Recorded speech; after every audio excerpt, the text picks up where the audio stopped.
everyone, my name is Andrea Beatriz Arango and I am the author of Something Like Home, Casi Casi un Hogar, which I'm thrilled to have be on the Texas Bluebonnet list this year. I was actually at the Texas Book Festival when the books all got announced, and it was so fun to get to be part of that ceremony live and in person, so thank you.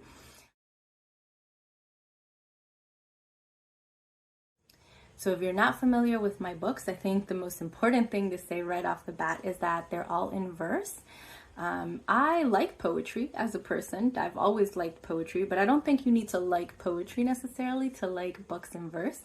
One of the reasons that I write them is because I was a teacher for a very, very long time, and it always made me upset when I had students who hated reading, not because they didn't like stories, but because they found the books just really hard to read. Either they were too long or the words were too difficult.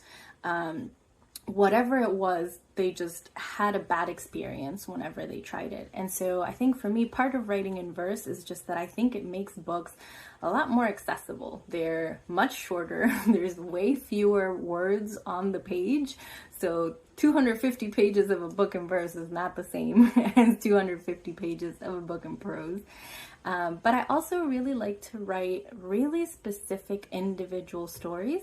So yes, all of my books are about Puerto Rican kids, and they all have to do with like mental health and family and friendship, but they're really about very specific characters and what's going on in their lives in a very particular moment. And those are the kinds of stories that I gravitated to as a kid. Even if the main character had a life completely different from mine, I just loved being able to kind of do a deep dive into someone else's life. And so I think that's what I try to do with my books. They are very, very specific, very individual experiences that the characters are going through. And I think maybe that's why people like reading them. You know, sometimes it's nice to read about things that you've gone through and you can relate to, but sometimes it's also just nice to read about something you've never experienced, and this is just a whole new world that has opened up to you.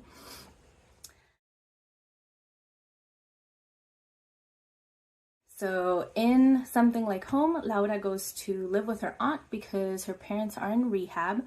I was actually a foster parent for quite a few years. Back when I lived in Virginia, I had teenagers who came to live with me. They all spoke Spanish. They were all much older than Laura, and obviously coming into my house for lots of different reasons that have nothing to do with Laura's story in the book. But I was involved in foster care as a foster parent for a really long time. I've also been a court-appointed special advocate, which if you've read the book, then you know Brenda is a CASA worker in the book as well.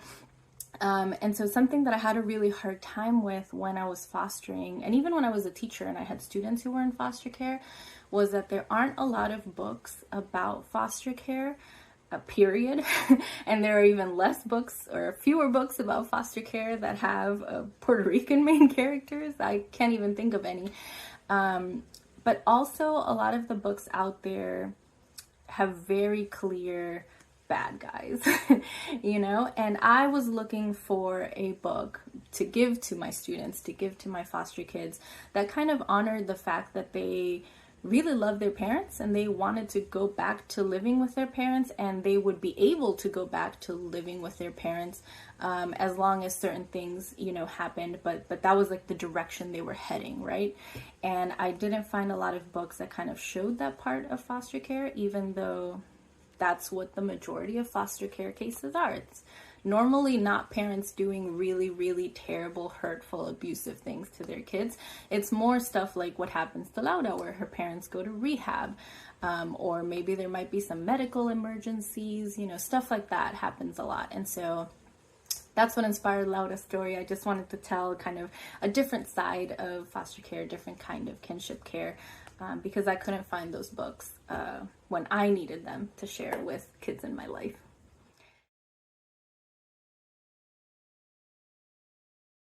Something Like Home, like I said before, it's a very specific story, right? And so some of you may have family members or people in your lives who have gone to rehab. Some of you may have been in kinship care or foster care, or know someone who has been in kinship care or foster care.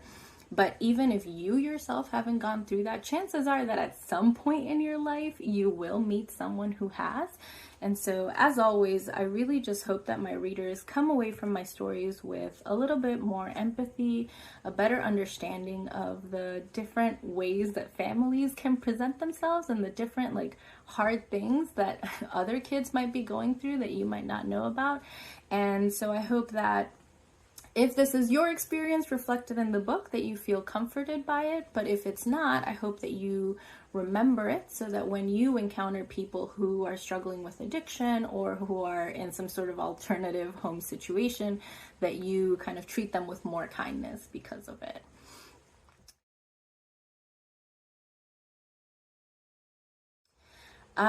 Two things I think were the hardest. One, the chronic illness part. I'm glad the question brought it up, so I haven't mentioned it before. But Benson is Laura's best friend in the book, and he has sickle cell disease. I've never had sickle cell disease, and so that's something that I had to research and I had to talk to people about. I actually used what's called a sensitivity reader, and that's when, after you've done your research and you've written your draft of the book, then you reach out to someone that has lived experience in what you're writing about. So in this case, I reached out to someone who had sickle cell disease and who had a kid with sickle cell disease as well. And she read my draft, and kind of gave me some suggestions and some pointers for helping to fine tune, Benson in the book.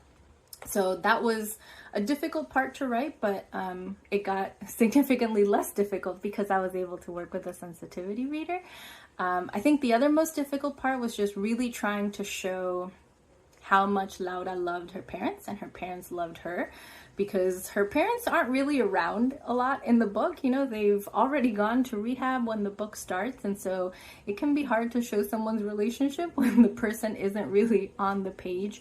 And so I really had to find little ways of mentioning them, of having Laura think of them, not just in a negative way, like, oh, when will this be over? When we'll be reunited? But also just thinking of all the good memories she has and all the things she wants to do once they get back together. So I think those were probably the most difficult for me to write.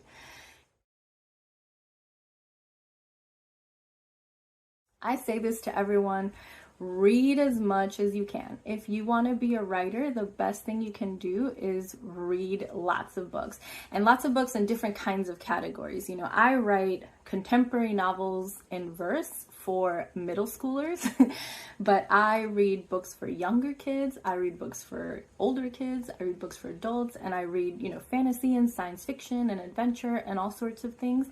And that just helps me learn how to be a better writer. I learn how to be a better writer all the time just by reading other people's books.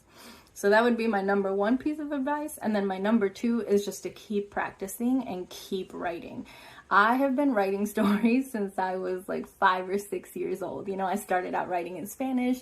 Now I write in English and in Spanish.